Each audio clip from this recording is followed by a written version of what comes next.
வணக்கங்க. இன்னைக்கு வந்து பார்த்தீங்கன்னா, கோழி குஞ்சுகள் வந்து 1 மாச குஞ்சுகளுக்காக அண்ணன் ஒருத்தர் அட்வான்ஸ் போட்டிருந்தாரு.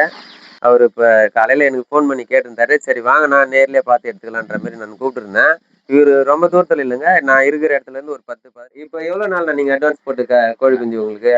அட்வான்ஸ் போட்டு ஒரு 1½ மாசம் ஆகுதுண்ணா.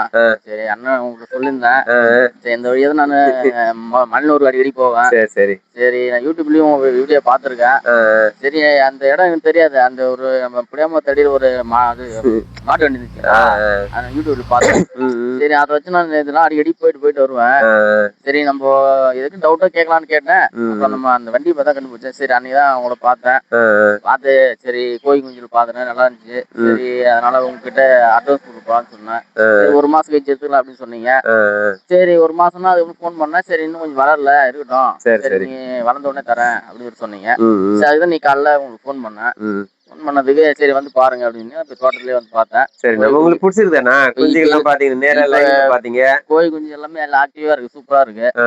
அது பிடிச்சதால தான் இப்ப எடுத்துன்னு போலான்னு ஒரு ஐடியால வந்துட்டேன். சரி, சரி. அதெல்லாம் ஒண்ணும் பிரச்சனை இதுக்கப்புறம் இல்ல. நீங்க காப்பாத்திக்குவீங்கல்ல? இதுக்கப்புறம் நான் காப்பாத்திடுவேன்.